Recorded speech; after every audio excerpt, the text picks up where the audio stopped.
हाँ जी दोस्तों, नमस्कार। स्वागत है आपका महाना प्रताप क्लासेस पर। कल किसी टेक्निकल वजह से दोस्तों वीडियो बीच में रह गई थी, तो मैं अगर उसको दोबारा भी अपलोड करता तो दोस्तों वो दूसरा ही पार्ट, उसकी अलग सी वीडियो अपलोड होती। तो इसीलिए मैंने सोचा कि चलो जो आज का छोटा सा एक टॉपिक बच गया था ब्राह्मण ग्रंथ, वो अपने कल के टॉपिक में शामिल करके आगे की वीडियो जारी कर देंगे। जैसा आप सभी को पता ही है कि अपने ल्यूसेंट सीरीज़ की जो बुक्स है अपनी, वो चला रही हैं। तो चलिए शुरू करते हैं। अपने कल तक अपने पढ़ लिया था भारत के प्राचीन ग्रंथ में, भारत का प्राचीन इतिहास में अपना टॉपिक चल रहा था दोस्तों धार्मिक ग्रंथ। और धार्मिक ग्रंथों में अपने वेद डिस्कस कर लिए, वेदांग डिस्कस कर लिए, और तीसरा पुराण डिस्कस कर लिए। अब चौथा अपना टॉपिक रहेगा ब्राह्मण ग्रंथ, ब्राह्मण ग्रंथ। और अगला टॉपिक रहेगा कुछ अन्य धार्मिक ग्रंथ, धार्मिक ग्रंथ। थोड़ा सा रिवाइज कर लेते हैं दोस्तों। वेद 4 प्रकार के थे: ऋग्वेद, यजुर्वेद, सामवेद और अथर्ववेद। सबसे पुराना वेद अगर है तो ऋग्वेद है। इसमें 10 मंडल, 1028 सूक्त और 10,462 ऋचा। तीसरे मंडल में विश्वामित्र द्वारा रचित सूर्य को गायत्री मंत्र समर्पित है। 10वें मंडल में 4 पुरुष सूक्त बताए गए हैं, जिनमें से ब्राह्मण, क्षत्रिय, शूद्र और वैश्य। यहाँ तक दोस्तों आपको क्लियर हो गया होगा। ऋग्वेद एकमात्र ऐसा ग्रंथ जो गद्य और पद्य दोनों में मौजूद है। सामवेद भारतीय संगीत का जनक। और अथर्ववेद में कन्या जन्म की निंदा की गई है, प्लस सभा और समिति, प्रजापति की 2 पुत्रियां। सॉरी दोस्तों, मैं मार्कर रेड कलर ही यूज कर लिया मैंने। और यहाँ तक अपने डिस्कस कर लिया था। उसके बाद अपनी बारी आई थी वेदांग। वेदांग 6 प्रकार के हैं। वेदों को समझने हेतु ही वेदांगों की रचना की गई थी। 6 में शिक्षा, कल्प, निरुक्त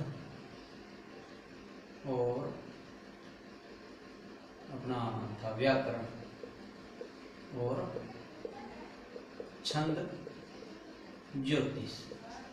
इंग्लिश मीडियम के छात्र शिक्षा को शिक्षा ही बोला जाएगा, कल्प ही बोला जाएगा, निरुक्ति बोला जाएगा, व्याकरण ही बोला जाएगा, छंद ही बोला जाएगा, ज्योतिष बोला जाएगा। शिक्षा को आप एजुकेशनल नहीं कह सकते, ज्योतिष को एस्ट्रोलॉजी नहीं कह सकते। पुराणों की संख्या 18। सबसे पुराना पुराण मत्स्य पुराण। आज अपने डिस्कस करेंगे ब्राह्मण ग्रंथ, और उसके बाद ऐतिहासिक कुछ अन्य ग्रंथ हैं। तो ऐतिहासिक ग्रंथों में अपने ब्राह्मण ग्रंथ,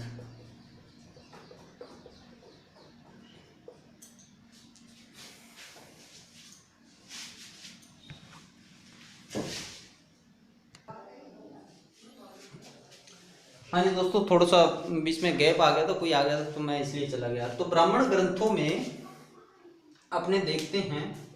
तो दोस्तों आज अपने पढ़ेंगे ब्राह्मण ग्रंथ। ब्राह्मण ग्रंथ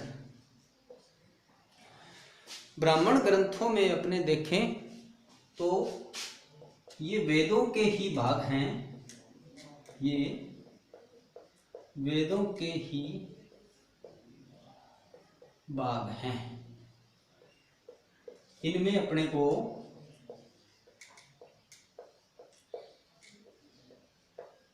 मनुष्य के जो कर्म कांड है, रिचुअल है, उनके विधि का ही वर्णन देखने को मिलता है। आई होप मुझे आप लोगों को समझ में आ गया होगा कि ये वेदों के ही भाग है। इसमें अपने को मनुष्य के जो कर्म कांड होते हैं उन्हीं के विधि का विधान दिया गया है, उन्हीं के जीवन यापन का तरीका बताया गया है।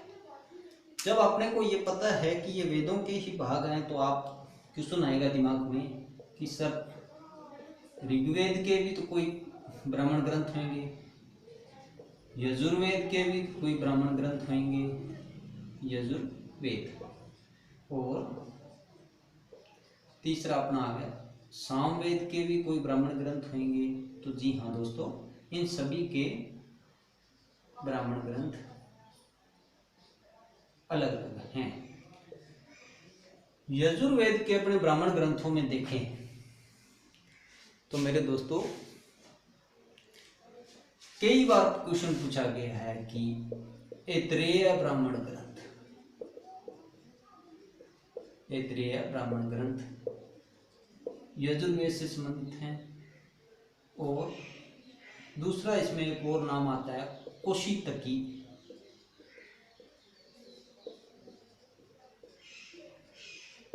ब्राह्मण ग्रंथ,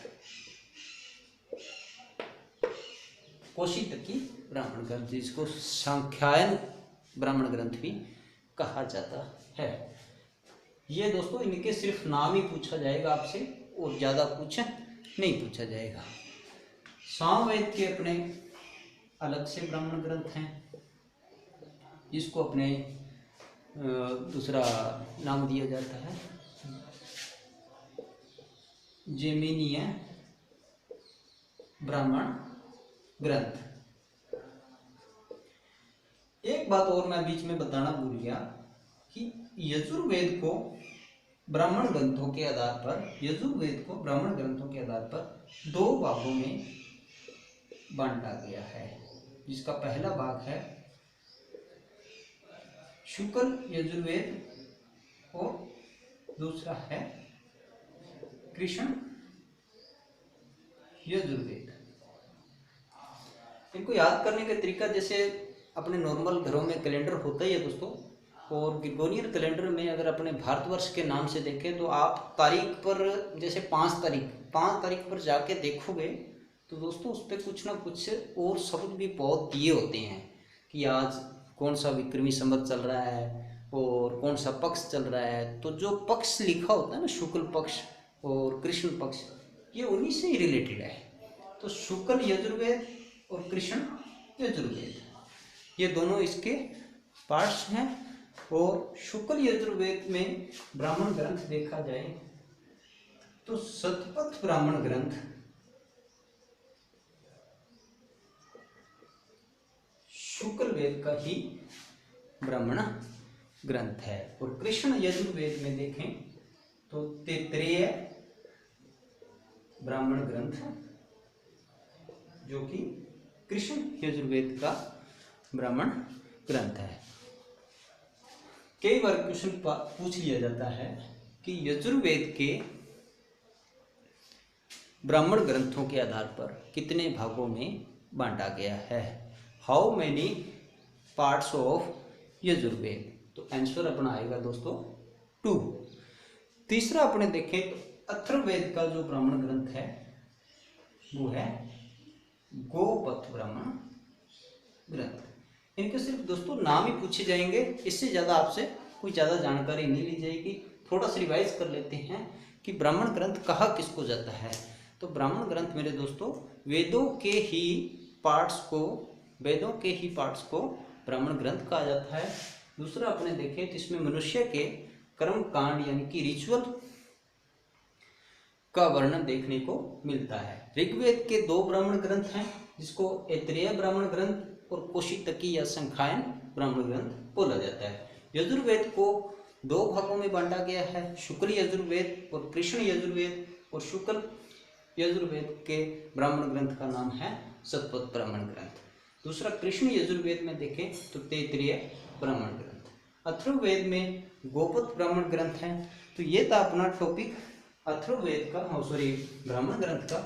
तो दोस्तों मुझे पूर्ण विश्वास है कि आप लोगों को ये समझ में आया होगा कि ब्राह्मण ग्रंथ किन किन नामों से जाने जाती हैं। अगर आप MCQ सोल्व करोगे तो मेरे दोस्तों आपको ऐतरेय ब्राह्मण ग्रंथ और कौशितकी ब्राह्मण ग्रंथ देखने को मिलेगा ही मिलेगा। अब अपने बात करते हैं कुछ अन्य वैदिक साहित्य के बारे में। कुछ अन्य वैदिक साहित्य जो किसी भी रूप में कहीं भी सेट नहीं हो रहे थे, उन्हें अन्य वैदिक साहित्यों का नाम दे दिया गया, जिसमें सबसे पहले आता है मैत्रेयनी संहिता या स्मृति।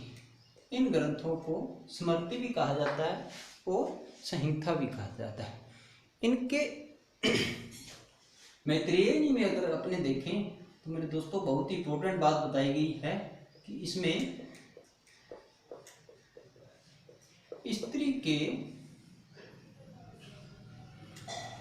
स्त्री की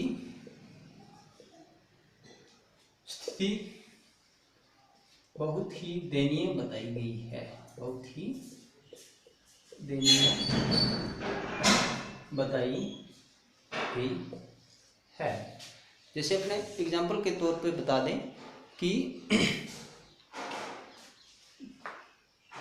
स्त्री की दयनीय स्थिति इसमें बताई गई है। मैत्री संहिता में पुरुष के 3 दोष बताए गए हैं, जिसमें से 1 नंबर पर है शराब,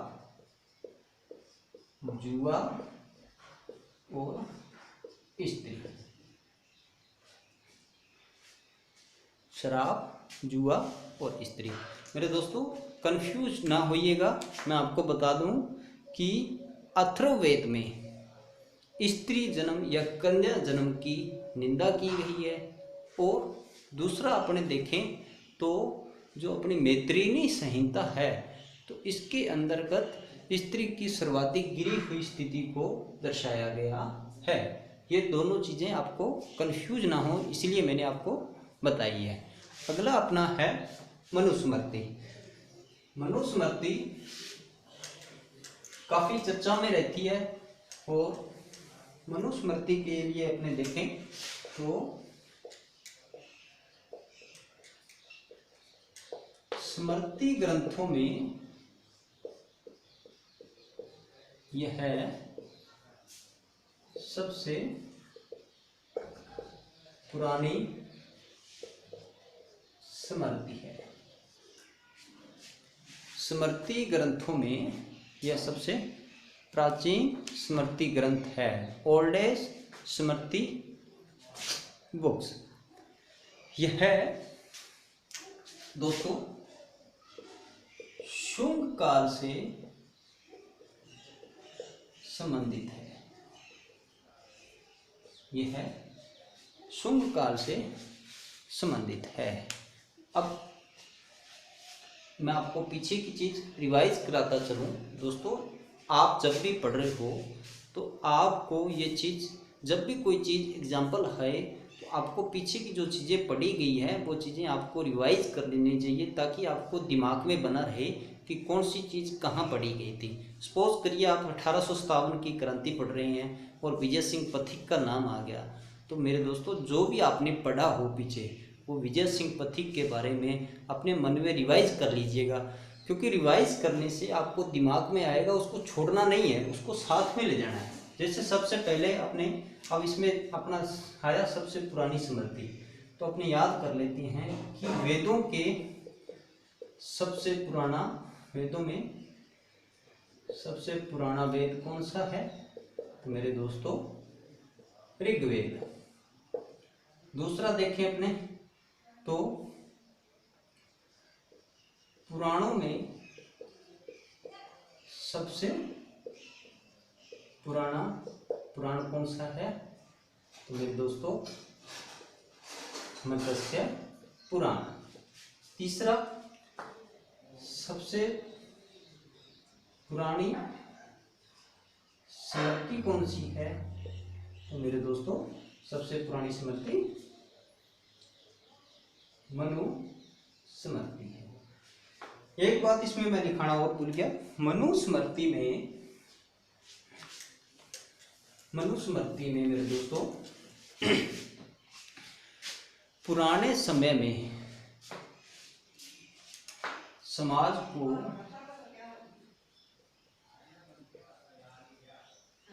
कैसे आगे बढ़ाना है इस बारे में बताया गया है। समाज में किन किन नियमों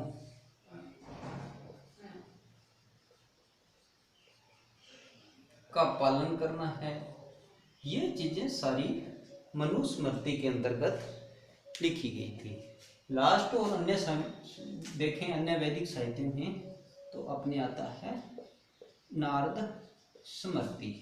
और मेरे दोस्तों नारद स्मृति जो है वो गुप्त वंश से संबंधित है। अब वही प्रश्न दोबारा फिर रिपीट हो गया मेरे दोस्तों। अगर अपने देखें तो गुप्त वंश से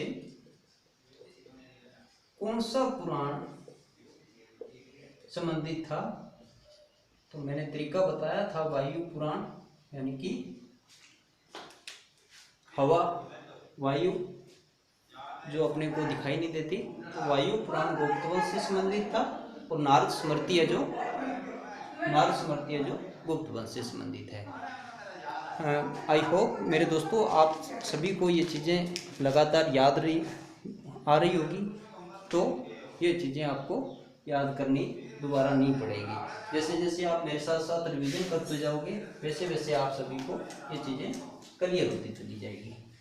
अब अपने थोड़ा सा रिवाइज करके, ये थे अपने अन्य वैदिक ग्रंथों में, और अब अपने बात करते हैं, थोड़ा सा पीछे का रिवाइज कर ले कि आपने क्या क्या पढ़ा है। तो धार्मिक ग्रंथों में अपने वेद पढ़े, उसके बाद वेदांत पढ़े, पुराण पढ़े और ब्राह्मण ग्रंथ पढ़े और कुछ अदर पढ़े। वेदों की संख्या 4, वेदांत की संख्या 6, पुराण 18, ब्राह्मण ग्रंथ सबसे इम्पोर्टेंट थे। ब्राह्मण ग्रंथों में अपने देखें तो अदर में अपने पढ़े जो है शतपथ, गोपथ और ऐतरेय ब्राह्मण ग्रंथ, और यजुर्वेद के 2 भाग देखने को मिले, शुक्ल और कृष्ण। आदर में अपने पढ़े मैत्रेयी, उसके बाद अपने देखी मनुस्मृति, और अब लास्ट में अपने किया था नारद स्मृति। आई होप ये जानकारी आपको अच्छी लगी होगी दोस्तों। अगर यहाँ तक आपका क्लियर हो गया है तो शाम को आप MCQ इसकी क्लास लगा के देख सकते हो। और अब अपने बात करेंगे, उसके बाद अपने पढ़ेंगे बौद्ध साहित्य।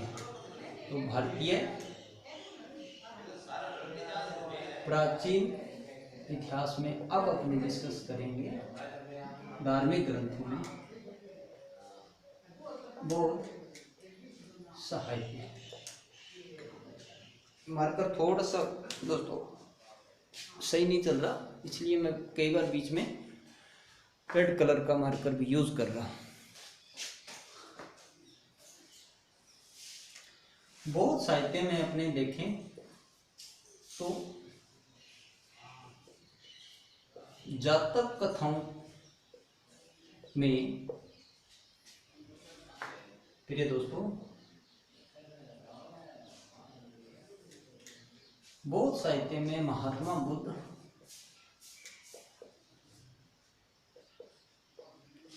के बारे में बताया गया है और एक अपने को शब्द सुनने को मिलेगा जातक। जातक में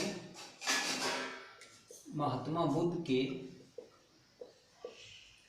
जन्म की पहले की कहानियां बताई गई है। जातक में महात्मा बुद्ध के जन्म की पहली कहानियां बताई गई है। The story of Buddhism pre mental. दूसरा शब्द इसमें अपने को देखने को मिलेगा दोस्तों त्रिपिटक। त्रिपिटक में विनय पिटक, सूत्र पिटक,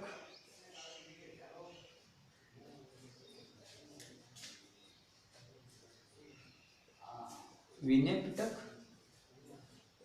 और सूत्र पिटक और अभिधम पिटक,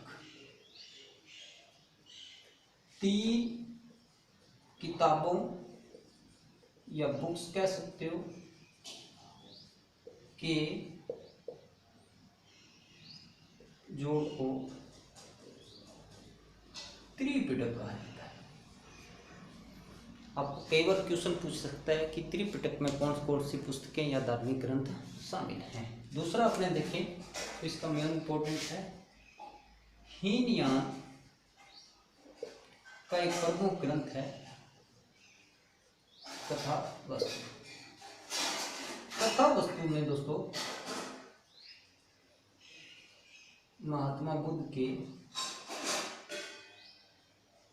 जीवन का वर्णन दिया गया है। कंफ्यूज मत होइएगा दोस्तों। जातक में महात्मा बुद्ध के जन्म से पहले की कहानी या मान लो आप कह सकते हो कि महात्मा बुद्ध के जन्म से पहले की कहानियों का वर्णन मिलता है। उसके बाद हीनयान में कथा वस्तु का एक प्रमुख ग्रंथ है हीनयान शाखा का, जिसमें महात्मा बुद्ध के जन्म की कहानियां देखने को मिलती है। नोट करके एक मैं बात लिखा देता हूँ दोस्तों। बौद्ध धर्म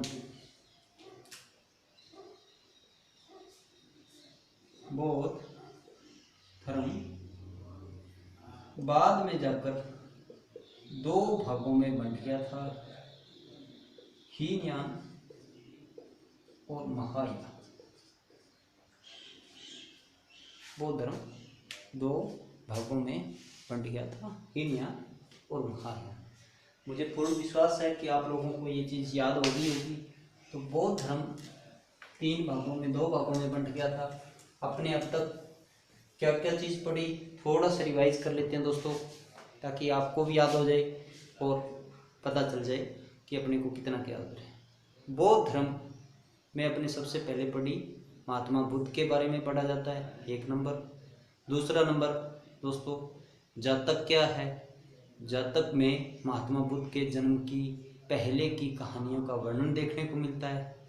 त्रिपिटक क्या है, तीन धर्म ग्रंथों के समूह को त्रिपिटक कहा जाता है, जिसमें विनय पिटक, सूत्र पिटक और अभिधम पिटक। इनकी भाषा मैं दोस्तों बताना भूल गया, इनकी भाषा पाली है। कई बार क्वेश्चन पूछ लिया जाता है कि त्रिपिटक के धर्म ग्रंथों की किस भाषा में लिखी गई हैं, तो त्रिपिटक में इनकी बात। अगला अपना टॉपिक था कथा वस्तु, और कथा वस्तु में महात्मा बुद्ध के जीवन का वर्णन दिया गया है। बौद्ध धर्म बाद में जाकर दो भागों में बंट गया था, हीनयान और महायान। जैसे जैसे दोस्तों मैं बोलूं वैसे वैसे आप मेरे साथ रिपीट करिया करें, ताकि आपको ये चीज़ें याद हो जाएं। अब अपने बौद्ध धर्म के बाद बात करते हैं धार्मिक ग्रंथों में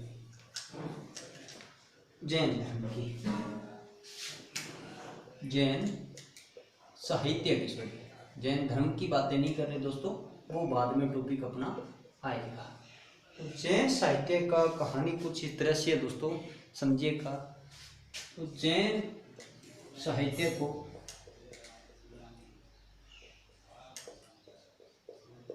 आगम कहा जाता है।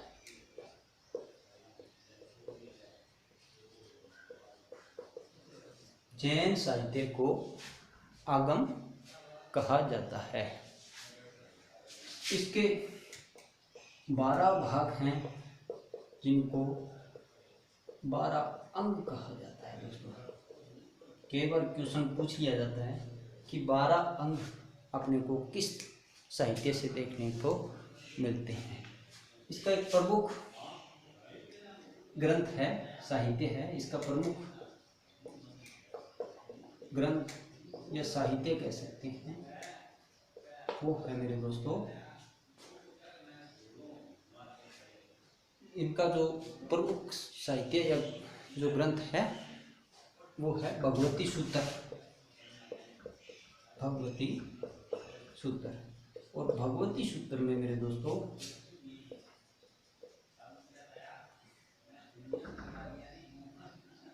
जैन धर्म की महावीर स्वामी की जीवनी का वर्णन किया गया है। जैन धर्म में जो भगवती सूत्र है उसमें महावीर स्वामी का जन्म दिया गया है। अब दोबारा से फिर रिपीट कर रहा हूँ मेरे दोस्तों, महावीर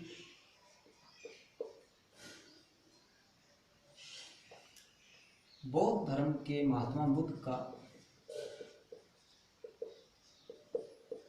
जीवन वर्णन किसमें दिया गया है, तो कथा वस्तु। और महावीर जैन का जीवन वर्णन मेरे दोस्तों भगवती सूत्र में दिया गया है। भगवती सूत्र में एक इनका और इम्पोर्टेंट ग्रंथ है जो है कल्पसूत्र। कल्पसूत्र में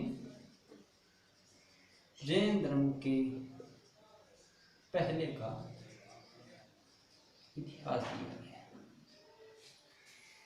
बौद्ध धर्म का जातक में पहले का दिया गया है और जैन धर्म में पहले का इतिहास जो है कल्पसूत्र में दिया गया है। मुझे पूर्ण विश्वास है कि आपको यहाँ तक याद हो गया होगा।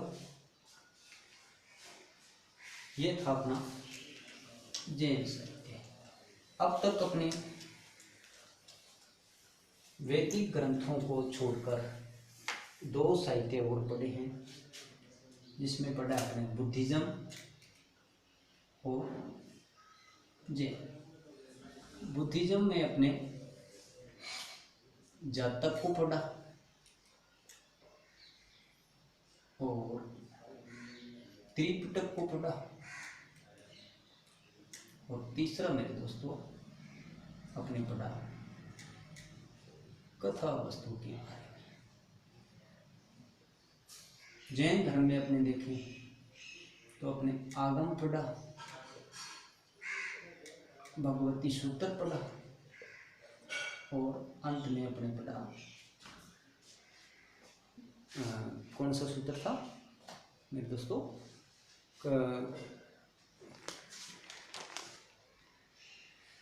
कल्पसूत्र है ना। कल्पसूत्र में ये चीज़ें पढ़ी। मुझे पूर्ण विश्वास है कि आपको ये चीज़ें साथ साथ याद हो गई होंगी। और अब अपने जो अगला अपना टॉपिक है भारत के प्राचीन इतिहास में, वो मेरे दोस्तों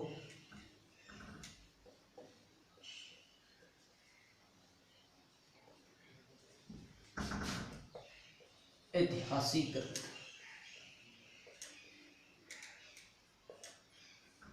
आपको कंफ्यूज ना हो, मैं एक टेबल पर छोटा सा विवरण देके आपको मैं समझा दूं कि भारत के इतिहास के स्रोतों के आधार पर अपने धार्मिक ग्रंथ और ऐतिहासिक ग्रंथ और विदेशी यात्रियों का विवरण, कुछ अन्य पुरातात्विक स्थल,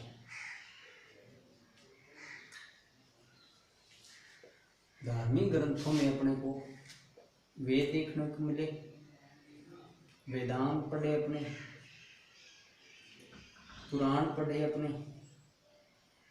दूसरा अपने दोस्तों ब्राह्मण ग्रंथ का रिवीजन किया, और ब्राह्मण ग्रंथ के बाद अपने कुछ अन्य टॉपिक्स थे जो दोस्तों अन्य जो लिटरेचर थे उनके बारे में डिस्कस किया, और बौद्ध धर्म के बारे में पढ़ा, बौद्ध साहित्य के बारे में पढ़ा, और जैन साहित्य के बारे में पढ़ा, और कुछ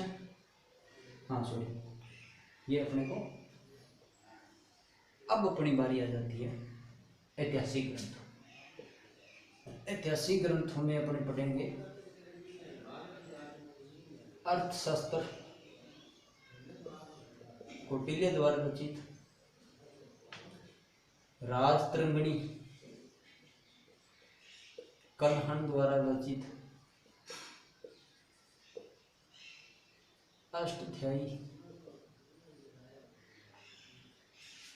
शायद पाणिनि द्वारा रचित, अष्टाध्यायी चंचनामा। चौथा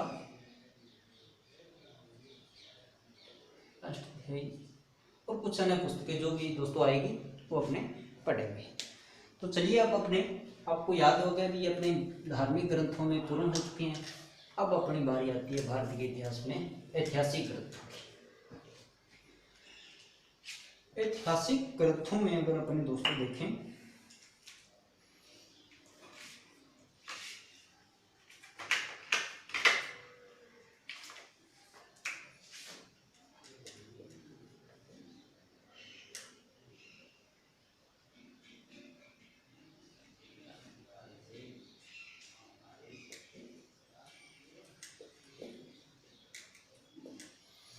तो सबसे पहले